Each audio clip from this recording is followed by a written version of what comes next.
Hi there, my name is Carly and I work at Full Leaf Tea Company. I'm going to teach you how to make a matcha loaf cake today and show you a great way to use our culinary matcha. So here's the list of ingredients. The recipe will be linked below, so don't worry about memorizing these, but let's get started.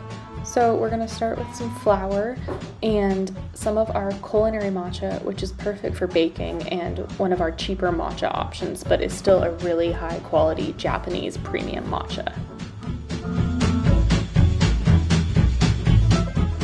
I'm now going to add some baking powder and give this a quick whisk and then set it aside.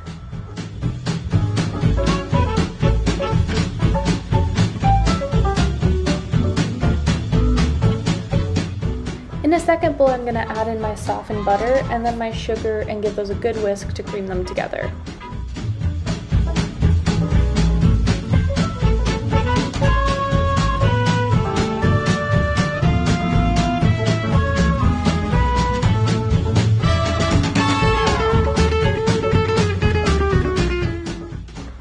Now it's time to add in our softened cream cheese. For the butter and the cream cheese, I just gave them about 10 to 15 seconds in the microwave.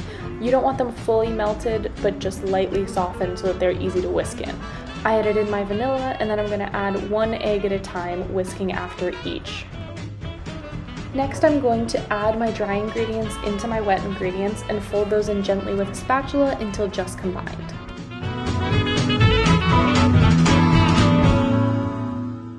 I'm going to now pop this into my silicone bakeware. If you aren't using a silicone piece of equipment, then it's necessary to grease it, but for this, I'm not going to grease it since this silicone, it doesn't stick. I'm going to smooth out my batter a little bit and scrape any excess off the sides, and then after it's baked in the oven, I'm just going to loosen it, pop it out. You can see silicone is great. It doesn't stick to anything and comes out super clean. And then I'm just going to top it with some powdered sugar and slice it. This was so delicious, has a lovely crust, but the inside is so nice and tender, and you can see it's a nice beautiful green color on the inside. This doesn't need any frosting or anything, and is such a good holiday treat since it's green.